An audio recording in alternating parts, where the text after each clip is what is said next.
En 2020, il y avait ici même un projet de barrage de 23 mètres de haut, c'est-à-dire plus haut que le viaduc qui est derrière moi.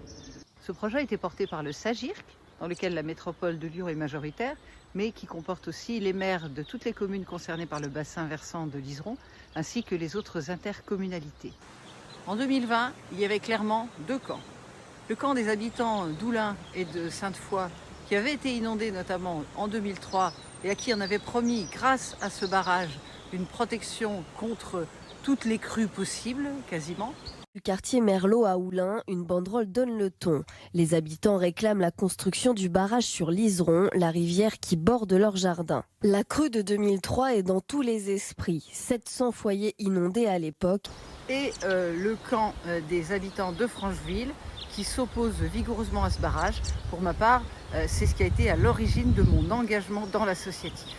En effet, ce barrage se situe dans une zone naturelle particulièrement remarquable et qui aurait été de ce fait totalement saccagée. Il s'est passé deux choses. D'abord, nous avons revu la gouvernance du SAGIRC. Avec son président Jean-Charles Collas, nous avons décidé d'être beaucoup plus coopératifs et de discuter avec tout le monde. Nous avons mis tout le monde autour de la table, aussi bien les habitants inondés que les opposants au projet de barrage. L'autre changement important est qu'on s'est aperçu qu'en fait ce barrage était tout simplement impossible. En effet, il aurait fallu compenser l'impact écologique de manière tellement importante qu'on n'avait absolument pas les ressources pour faire ça. Donc le SAGIRC a voté l'abandon du projet de barrage.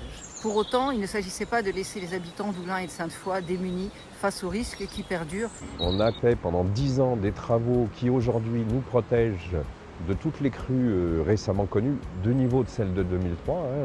Une crue de 2003 n'inonderait plus les riverains, mais on n'est pas à l'abri d'une crue plus importante. On va essayer de trouver tous ensemble, avec les riverains, avec les associations environnementales, avec les élus, quels sont les aménagements qu'on peut faire, qui sont réalistes et réalisables dans les prochaines années pour améliorer encore le niveau de protection. Et les réflexions se poursuivent au sein du SAGIRC. Le climat est désormais totalement apaisé, tout le monde se parle et je ne doute pas que nous allons parvenir à une solution qui convienne à tous.